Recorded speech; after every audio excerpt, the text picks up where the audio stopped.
தலைப்புச் செய்திகள்.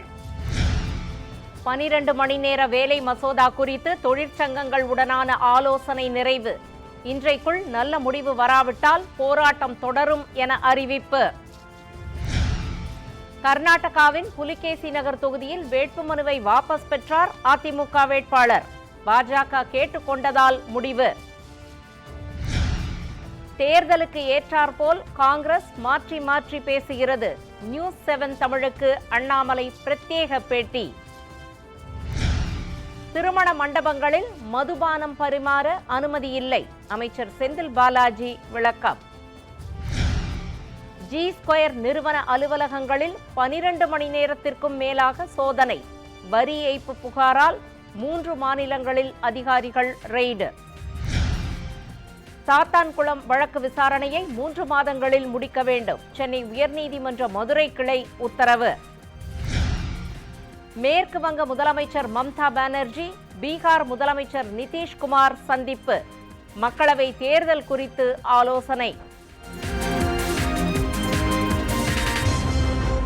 வணக்கம்.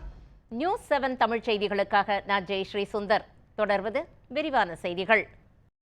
12 மணி நேர வேலை மசோதா தொடர்பாக இன்றைக்குள் நல்ல முடிவு வராவிட்டால் போராட்டம் தொடரும் என்று சிஐடியு மாநில தலைவர் சவுந்தரராஜன் தெரிவித்துள்ளார். தமிழ்நாடு சட்டப்பேரவையில் தனியார் நிறுவனங்களில் 8 மணி நேர வேலையை 12 மணி நேரமாக உயர்த்தும் சட்ட மசோதா நிறைவேற்றப்பட்டது. இதற்கு பல்வேறு கட்சிகள் எதிர்ப்பு தெரிவித்திருந்த நிலையில் பல்வேறு தொழிற்சங்கங்களும் கடும் எதிர்ப்பு தெரிவித்திருந்தன. இந்நிலையில் இந்த சட்ட மசோதா தொடர்பாக சென்னை தலைமைச் செயலகத்தில் முக்கிய தொழிற்சங்க நிர்வாகிகளுடன் அரசு சார்பில் ஆலோசனை நடைபெற்றது. இந்த கூட்டத்தில் அமைச்சர்கள் சி.வி. கணேசன், ஏவா வேலு, தாமோ அன்பரசன் உள்ளிட்டோர் பங்கேற்றனர். இந்த கூட்டத்தில் 8 மணி நேர வேலையை 12 மணி நேரமாக மாற்றும் முடிவிற்கு தொழிற்சங்கங்கள் தரப்பில் கடும் எதிர்ப்பு தெரிவிக்கப்பட்டது.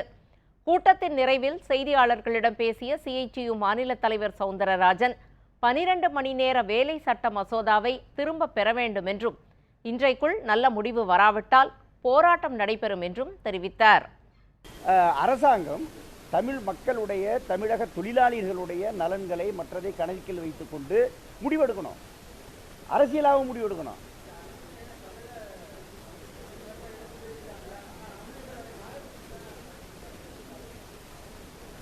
இந்த நியாயப்படுத்தி கருத்து சொன்னால் இந்த அரசுக்கு அழகல்ல, அது நல்லதல்ல. போராட்டத்தை சந்திக்க வேண்டியிருக்கும். ஜி ஸ்கொயர் நிறுவனத்திற்கு சொந்தமான 50க்கும் மேற்பட்ட இடங்களில் வருமான வரித்துறையினர் சோதனை நடத்தி வருகின்றனர். ரியல் எஸ்டேட் நிறுவனமான ஜி ஸ்கொயர் அலுவலகங்கள், நிறுவனம் தொடர்புடைய இடங்களில் காலை முதல் வருமான வரித்துறையினர் சோதனையில் ஈடுபட்டு வருகின்றனர். சென்னை, கோவை, திருச்சி உள்ளிட்ட மாவட்டங்களில் 50க்கும் மேற்பட்ட இடங்களில் சோதனை நடத்தி வருகின்றனர். இதேபோல் கர்நாடகா மற்றும் தெலுங்கானாவில் உள்ள ஜி ஸ்கொயர் நிறுவன அலுவலகங்களிலும் வருமான வரித்துறை அதிகாரிகள் சோதனை மேற்கொண்டுள்ளனர்.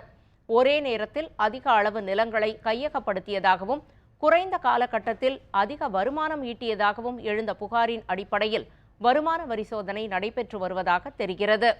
சென்னை நீலாங்கரையில் உள்ள ஜி ஸ்கொயர் உரிமையாளர் பாலா மற்றும் அவரது உறவினர்கள் வீடுகளில் வருமான வரித்துறையினர் சோதனையில் ஈடுபட்டுள்ளனர். அதேபோல் அக்கரையில் உள்ள பாலாவின் உறவினர் வீட்டிலும் அதிகாரிகள் சோதனை நடத்தி வருகின்றனர். திருச்சி கண்டோன்மெண்ட் பகுதியில் உள்ள ஜி ஸ்கொயர் அலுவலகத்தில் வருமான வரித்துறை அதிகாரிகள் சோதனை நடத்தி வருகின்றனர். சோதனையின் போது வங்கி பரிவர்த்தனைகள், பதிவேடுகள் உள்ளிட்ட முக்கிய ஆவணங்களை ஆய்வு செய்தனர். ஜி ஸ்கொயர் கட்டுமான நிறுவனம் திமுக குடும்ப உறுப்பினர்களுக்கு சொந்தமானதோ அல்லது அவர்களின் கட்டுப்பாட்டிலோ இல்லை என்று அந்த நிறுவனம் விளக்கம் அளித்துள்ளது. அண்ணாமலை புகாருக்கு மறுப்பு தெரிவித்து ஜி ஸ்கொயர் நிறுவனம் 29 பக்க அறிக்கையை வெளியிட்டுள்ளது. திமுக ஆட்சிக்கு வந்த பிறகே தங்கள் நிறுவனம் சிறப்பாக செயல்பட்டு லாபம் ஈட்டுவதாகவும் ஊழல்களில் ஈடுபடுவதாகவும் வதந்தி பரப்பப்பட்டு வருவதாக அதில் குறிப்பிடப்பட்டுள்ளது. திமுக ஆட்சிக்கு வரும் முன்பே தங்கள் நிறுவனம் வியாபாரத்தில் ஈடுபட்டு வருவதாகவும் தெரிவிக்கப்பட்டுள்ளது. கடந்த 14ஆம் தேதி அண்ணாமலை வெளியிட்ட ஆவண தொகுப்பில் ஜி ஸ்கொயர் குறித்து குறிப்பிட்ட அனைத்து தகவல்களும் உண்மைக்கு புறம்பானவை என்றும் அவதூறு பரப்பும் வகையில் கூறப்பட்டவை என்றும் தெரிவிக்கப்பட்டுள்ளது. ஜி ஸ்கொயர் நிறுவனம் திமுக குடும்ப உறுப்பினர்களுக்கு சொந்தமானதோ அல்லது அவர்களின் கட்டுப்பாட்டிலோ தங்கள் நிறுவனம் இல்லை என்பதை தெளிவுபடுத்தியுள்ளதாகவும் அதில் குறிப்பிடப்பட்டுள்ளது. கர்நாடகாவின் புலிகேசி நகர் தொகுதியில் போட்டியிடும் வேட்பாளரை அதிமுக வாபஸ் பெற்றுள்ளது. கர்நாடக சட்டமன்ற தேர்தல் மே 10ஆம் தேதி நடைபெறவுள்ள நிலையில் அனைத்து கட்சிகளும் பிரச்சாரத்தில் தீவிரம் காட்டி வருகின்றன. இந்நிலையில் புலிகேசி நகர் தொகுதியில் போட்டியிடும் வேட்பாளர் அன்பரசனை திரும்பப் பெறுவதாக அதிமுக அறிவித்துள்ளது. பாஜக மேலிட பொறுப்பாளர்கள் அதிமுக பொதுச் செயலாளர் எடப்பாடி பழனிசாமியை தொலைபேசி மூலமாக தொடர்பு கொண்டு கேட்டுக்கொண்டதற்கு இணங்க வேட்பாளரை திரும்பப் பெறும் முடிவை எடுக்கப்பட்டுள்ளதாகவும் அதிமுக தெரிவித்துள்ளது. காந்திநகர், கோலார், தங்கவயல் தொகுதிகளில் போட்டியிட இருந்த ஓபிஎஸ் தரப்பு வேட்பாளர்களும் தங்கள் வேட்புமனுவை வாபஸ் பெற்றது குறிப்பிடத்தக்கது. தேர்தலுக்கு ஏற்றாற்போல் காங்கிரஸ் கட்சி தனது நிலையிலிருந்து மாற்றி மாற்றி பேசி வருவதாக மாநில பாஜக தலைவர் அண்ணாமலை விமர்சித்துள்ளார். இது தொடர்பாக பெங்களூருவில் நியூஸ் 7 தமிழுக்கு பிரத்யேக பேட்டி அளித்த அவர், ஊழல் குற்றச்சாட்டு குறித்த ஆதாரத்தை ராகுல் காந்தி காட்டவில்லை என்று கூறினார். புலிகேசி தொகுதியில் பாஜக சார்பில் தமிழர் வேட்பாளராக நிறுத்தப்பட்டுள்ளதாகவும் அவர் தெரிவித்தார். இதில் நிச்சயமாக பாரதிய ஜனதா கட்சி இங்கே ஆட்சிக்கு வர வேண்டும் என்று கடுமையாக உழைத்து கொண்டிருக்கின்றோம். அப்பொழுது செய்த வேலைக்கும் இப்பொழுது செய்த வேலைக்கும் பெரிய டிஃப்ரென்ஸ் நான் பார்க்கல. ரெண்டுமே ஒரு வேலையாக பார்த்தேன், நன்றாக செய்ய வேண்டும் என்று பார்த்தேன். ஸோ இந்த இவ்வளவு பேர், லட்சக்கணக்கான காரியகர்த்தர்கள் இங்கே உழைப்பை போட்டுக் கொண்டிருக்கின்றார்கள். நிச்சயமாக மே 13ஆம் தேதி ஒரு மகிழ்ச்சியான செய்தி வரும் என்கின்ற நம்பிக்கையில் எல்லாம் வேலை செஞ்சுட்டு இருக்கோம். 70,000 கோடி ரூபாய்க்கும் குறைவாக இருந்த பஞ்சாயத்து நிதி 2014ஆம் ஆண்டுக்கு பிறகு 2 லட்சம் கோடி ரூபாயாக உயர்த்தப்பட்டதாக பிரதமர் மோடி தெரிவித்துள்ளார். தேசிய பஞ்சாயத் ராஜ் தினத்தை ஒட்டி மத்திய பிரதேச மாநிலம் ரேவா பகுதியில் நடைபெற்ற நிகழ்ச்சியில் பிரதமர் மோடி கலந்து கொண்டார். தொடர்ந்து அங்கு அமைக்கப்பட்டிருந்த கண்காட்சியை பார்வையிட்டார். பின்னர் நிகழ்ச்சியில் பேசிய பிரதமர் மோடி, நாட்டில் பஞ்சாயத் ராஜ் அமைப்பை வலுப்படுத்த மத்திய அரசு தொடர்ந்து செயல்பட்டு வருவதாக தெரிவித்தார். கிராமப்புற மக்களின் வாழ்க்கையை எளிதாக்குவதற்காக மத்திய அரசு கொண்டுவரும் திட்டங்களை பஞ்சாயத்து அமைப்புகள் முழு அர்ப்பணிப்புடன் செயல்படுத்துவதாக சுட்டிக்காட்டினார். காங்கிரஸ் ஆட்சியில் 70,000 கோடி ரூபாய்க்கும் குறைவாக இருந்த பஞ்சாயத்து நிதி 2014ஆம் ஆண்டுக்கு பிறகு 2 லட்சம் கோடியாக உயர்த்தப்பட்டதாகவும் பிரதமர் மோடி கூறினார். நாடாளுமன்ற தேர்தலில் பாஜகவுக்கு எதிராக அனைத்து எதிர்க்கட்சிகளும் ஓர் அணியில் இணைவதில் தங்களுக்கு ஈகோ இல்லை என்று மேற்கு வங்க முதலமைச்சர் மம்தா பானர்ஜி தெரிவித்துள்ளார். 2024ஆம் ஆண்டு நாடாளுமன்ற தேர்தலில் பாஜகவிற்கு எதிராக அனைத்து எதிர்க்கட்சிகளையும் ஓர் அணியில் திரட்டும் முயற்சியின் ஒரு பகுதியாக பீகார் முதலமைச்சர் நிதிஷ்குமார் மற்றும் துணை முதலமைச்சர் தேஜஸ்வி யாதவ் ஆகியோர் மேற்கு வங்க முதலமைச்சர் மம்தாவை கொல்கத்தாவில் இன்று சந்தித்து பேசினர்.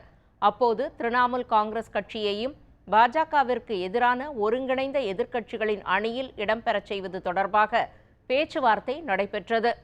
பின்னர் செய்தியாளர்களை சந்தித்த மம்தா பானர்ஜி, கொள்கை நோக்கம் தெளிவாக இருக்கும் பட்சத்தில் எதிர்க்கட்சிகள் ஒன்றிணைவதில் பிரச்சனை எதுவும் இருக்காது என்று தெரிவித்தார். செய்திகளில் அடுத்து வருவது, ஜல்லிக்கட்டு காளைக்காக ஏர் கூலர் பொருத்திய விவசாயி. விவரம் அறிய இணைந்திருங்கள் நியூஸ் 7 தமிழுடன்.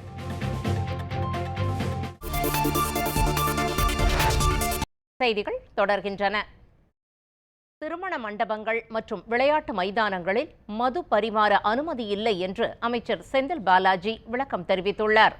திருமண மண்டபங்கள், விளையாட்டு மைதானங்களில் நடைபெறும் நிகழ்ச்சிகளில் சிறப்பு அனுமதி பெற்று மதுபானங்களை பரிமாறலாம் என்று தமிழ்நாடு அரசு ஆணை வெளியிட்டது. மாவட்ட ஆட்சியரின் அனுமதி பெற்று மது விலக்குத்துறை சிறப்பு அனுமதி வழங்கலாம் என்ற புதிய சட்ட திருத்தம் அரசிதழில் வெளியிடப்பட்டது. இந்த அறிவிப்புக்கு அதிமுக பொதுச் செயலாளர் எடப்பாடி பழனிசாமி, பாஜக மாநில தலைவர் அண்ணாமலை, அன்புமணி ராமதாஸ் உள்ளிட்டோர் எதிர்ப்பு தெரிவித்தனர். இந்நிலையில் விளையாட்டு மைதானங்களில் சர்வதேச விளையாட்டு நிகழ்ச்சிகளில் மட்டும் மதுபானம் பரிமாற அனுமதிக்கப்படும் என்று அமைச்சர் செந்தில் பாலாஜி தெரிவித்துள்ளார். சாத்தான்குளம் தந்தை மகன் கொலை வழக்கு விசாரணையை 3 மாதத்திற்குள் முடிக்க உயர்நீதிமன்ற மதுரை கிளை உத்தரவிட்டுள்ளது. தூத்துக்குடி மாவட்டம் சாத்தான்குளத்தைச் சேர்ந்த ஜெயராஜ், அவர் மகன் பெனிக்ஸ் ஆகியோர் 3 ஆண்டுகளுக்கு முன்பு விசாரணைக்காக அழைத்துச் செல்லப்பட்டு பின்னர் உயிரிழந்தனர். தந்தை மகனை காவல் நிலையத்தில் அடித்து கொலை செய்ததாக வழக்கு பதிந்த சிபிஐ அப்போதைய காவல் ஆய்வாளர் ஸ்ரீதர் உட்பட 9 பேரை கைது செய்தது. இந்த வழக்கு மதுரை மாவட்ட 1வது கூடுதல் அமர்வு நீதிமன்றத்தில் விசாரிக்கப்பட்டு வருகிறது. இந்நிலையில் காவல் ஆய்வாளர் ஸ்ரீதர் ஜாமீன் கோரி உயர்நீதிமன்ற மதுரை கிளையில் மனு தாக்கல் செய்திருந்தார். இந்த மனு நீதிபதி இளங்கோவன் முன்பு விசாரணைக்கு வந்தது. அப்போது விசாரணை இறுதி கட்டத்தை நெருங்கியுள்ளதால் சிபிஐ தரப்பில் ஸ்ரீதருக்கு ஜாமீன் வழங்க கடும் ஆட்சேபம் தெரிவிக்கப்பட்டது. இதையடுத்து ஸ்ரீதரின் ஜாமீன் மனுவை தள்ளுபடி செய்த நீதிபதி மாவட்ட நீதிமன்றத்தில் நடைபெறும் வழக்கு விசாரணையை 3 மாதத்திற்குள் முடிக்க உத்தரவிட்டார். சேத்தியாத்தோப்பு அருகே மீண்டும் நிலத்தை சமன்படுத்த NLC நிர்வாகத்தினர் வந்ததால் கிராம மக்கள் போராட்டத்தில் ஈடுபட்டனர். கடலூர் மாவட்டம் வளையமாதேவி கிராமத்தில் நிலக்கரி சுரங்க விரிவாக்கத்திற்காக NLC நிர்வாகம் நிலங்களை சமன்படுத்தும் பணிகளை மேற்கொண்டதற்கு கடும் எதிர்ப்பு எழுந்தது. இதையடுத்து கிராம மக்களின் குறைகளை கேட்டறிந்து உரிய இழப்பீடு வழங்கிய பின்னரே பணிகள் தொடங்கப்படும் என்று அரசு சார்பில் உறுதியளிக்கப்பட்டது. இந்நிலையில் எந்தவித முன்னறிவிப்பும் இன்றி வளையமாதேவி கிராமத்தில் மீண்டும் நிலங்களை சமன்படுத்தும் பணிகளை NLC நிர்வாகம் தொடங்கியதால் பொதுமக்கள் அதிர்ச்சியடைந்தனர். நிலங்களை சமன்படுத்தும் பணிக்காக கொண்டு வரப்பட்ட இயந்திரங்களையும் அதிகாரிகளையும் முற்றுகையிட்டு கிராம மக்கள் போராட்டத்தில் ஈடுபட்டனர். இதையடுத்து NLC அதிகாரிகள் அங்கிருந்து புறப்பட்டு சென்றனர். இனி விறுவிறு செய்திகள் சிலவற்றை பார்க்கலாம்.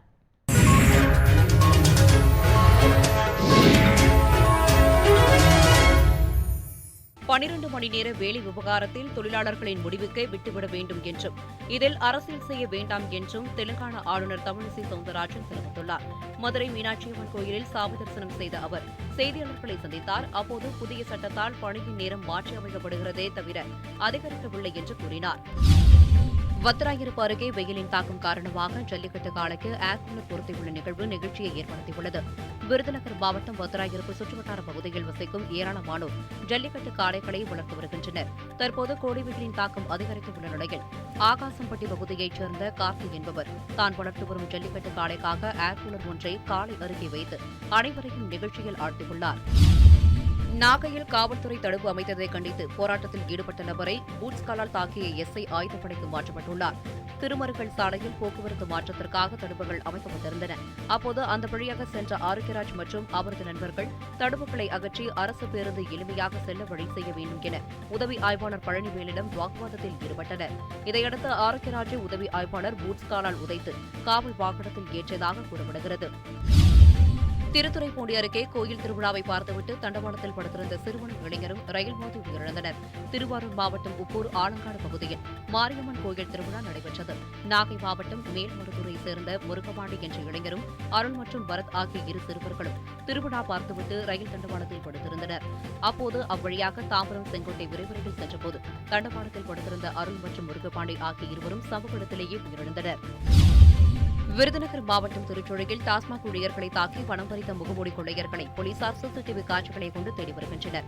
திருச்சுழி குண்டாறு அருகே அடர்ந்த வனப்பகுதியில் செயல்படும் டாஸ்மாக் கடையின் உள்ளே புகுந்த முகமூடி கொள்ளையர்கள் அங்கிருந்த ஊழியர்களை அறிவால் குறித்த பயங்கர ஆயுதங்களை கொண்டு தாக்கினர். தொடர்ந்து அவர்களிடம் இருந்த சுமார் 5.5 லட்சத்தை பறித்துக் கொண்டு தப்பி ஓடினர். சம்பவ இடத்திற்கு சென்ற போலீசார் காயமடைந்தவர்களை மீட்டு விசாரணை நடத்தி வருகின்றனர். செங்கல்பட்டு அருகே கூட்டுறவு கடன் சங்க அலுவலகத்தில் கொள்ளையடிக்க முயன்றபோது அலாரம் ஒலித்ததால் மர்ம நபர்கள் தப்பிச் சென்றனர். மேலப்பாக்கம் தொடக்க வேளாண்மை கூட்டுறவு கடன் சங்க அலுவலகத்தில் ஜன்னலை உடைத்து உள்ளே நுழைந்த மர்ம நபர்கள் சிசிடிவி கேமரா ஹார்ட் டிஸ்கை உடைத்து தனியாக எடுத்துள்ளனர். பின்னர் பணம் வைத்திருக்கும் அறைக்கதவை உடைக்க முயன்றபோது அலாரம் ஒலித்ததால் அச்சமடைந்து அவர்கள் சிசிடிவி கேமரா பதிவுகளை மட்டும் எடுத்துக் கொண்டு தப்பினர். செங்கல்பட்டு மாவட்டம் மாமல்லபுரம் அருகே கடும்பாடி கிராமத்தில் மினி பேருந்து கவிழ்ந்து விபத்துக்குள்ளானதில் 6 பேர் படுகாயமடைந்தனர். சென்னையில் இருந்து புதுச்சேரி நோக்கி சென்ற மினி பேருந்தின் பின்பக்க டயர் வெடித்ததால் நிலைத்தடுமாறி கவிழ்ந்தது. இதனால் பேருந்தில் பயணித்தவர்களுக்கு பலத்த காயம் ஏற்பட்டது. இந்த விபத்து குறித்து காவல்துறையினர் விசாரணை மேற்கொண்டுள்ளனர். கிருஷ்ணகிரி மாவட்டம் மத்தூர் அருகே கிணற்றில் மீன்பிடிக்க சென்ற சிறுவன் தவறி விழுந்து உயிரிழந்த சம்பவம் சோகத்தை ஏற்படுத்தியுள்ளது. கொட்டப்புள்ளனூர் கிராமத்தைச் சேர்ந்த 3 சிறுவர்கள் அதே கிராமத்தைச் சேர்ந்த பழனி என்பவருக்கு சொந்தமான விவசாய கிணற்றில் இறங்கி மீன்பிடித்துள்ளனர். அப்போது கிணற்றில் தவறி விழுந்த சிறுவன் இளவரசன் நீரில் மூழ்கி உயிரிழந்தார். தகவலறிந்து சென்ற போலீசார் 12 மணி நேர போராட்டத்திற்கு பிறகு சிறுவனின் சடலத்தை மீட்டனர். தேனி மாவட்டம் கம்பம் அருகே சுருளி அருவியில் நீர்வரத்து முற்றிலுமாக நின்று போனதால் அருவிக்கு வருகை தரும் சுற்றுலா பயணிகளுக்கு வனத்துறையினர் தடை விதித்துள்ளனர். இதனால் கோடை விடுமுறைக்கு கொண்டாட வரும் சுற்றுலா பயணிகள் அருவியில் குளித்து மகிழ முடியாமல் ஏமாற்றத்துடன் திரும்பி செல்லும் நிலை ஏற்பட்டுள்ளது. அருவியில் நீர்வரத்து இல்லாததால் குடிநீருக்கும் தட்டுப்பாடு ஏற்பட்டுள்ளது. டெல்லி சித்தார்த் நகர் அடுக்குமாடி குடியிருப்பில் உள்ள வீடு ஒன்றின் மீது முகமூடி அணிந்த இருவர் துப்பாக்கிச்சூடு நடத்திய சம்பவம் பரபரப்பை ஏற்படுத்தியது. அடுக்குமாடி குடியிருப்புக்கு முகமூடி அணிந்து வந்த இருவர் முதல் மாடியில் உள்ள வீட்டின் மீது இருமுறை துப்பாக்கிச்சூடு நடத்தியுள்ளனர். பின்னர் தப்பி ஓடியபோது தரைத்தளத்தில் உள்ள மற்றொரு வீட்டின் ஜன்னலை நோக்கி 2 முறை துப்பாக்கியால் சுட்டனர். இந்த சம்பவம் குடியிருப்பில் உள்ள சிசிடிவி கேமராவில் பதிவாகியுள்ள நிலையில் போலீசார் வழக்கு பதிவு செய்து விசாரணை நடத்தி வருகின்றனர். நாட்டின் தினசரி கொரோனா பாதிப்பு நேற்றை விட இன்று சற்று குறைந்துள்ளது. மத்திய சுகாதாரத்துறை வெளியிட்டுள்ள செய்திக்குறிப்பில் நாடு முழுவதும் கொரோனா தொற்றில் பாதிக்கப்பட்டோரின் எண்ணிக்கை 65,683 உள்ளதாக கூறப்பட்டுள்ளது. கடந்த 24 மணி நேரத்தில் புதிதாக 7,178 பேர் தொற்றால் பாதிக்கப்பட்டுள்ள நிலையில் ஒரே நாளில் 8 பேர் தொற்றால் உயிரிழந்துள்ளதாக தெரிவிக்கப்பட்டுள்ளது.